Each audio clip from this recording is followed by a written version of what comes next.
The thing with the United States is that we've always been a country where action and belief are two separate things. Go back to the very beginning. I mean, our country was literally founded by a bunch of guys who wrote on a piece of paper that all men are created equal while they owned other men. They considered other human beings to be their property. And they still wrote that all men were created equal without a fucking sense of irony in the world. They got to claim that their beliefs were one thing and then do an entirely different thing. Because, fucking free country and shit. You could argue that this country was founded upon the notion that people can believe whatever the fuck they want to believe.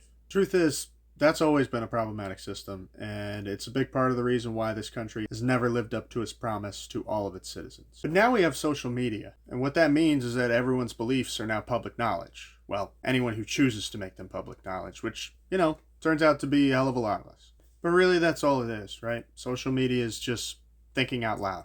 For most of us, anyway. Sure, for those with bigger platforms, it's a little more complicated than that. It's more like an action. You're influencing people. You're reaching a larger scale audience. But for most of us, it's really just thinking out loud, shouting your thoughts at some random strangers. Most of whom are ignoring you because that's what, random strangers do to each other. We ignore each other.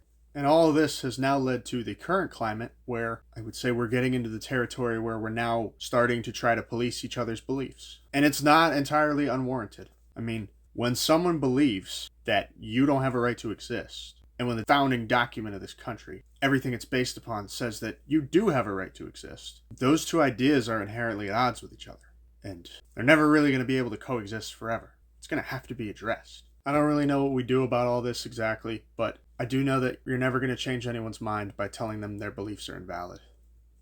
It's just not going to work. But I also know we all have a right to exist, and if you don't believe that, then you're not a fucking patriot.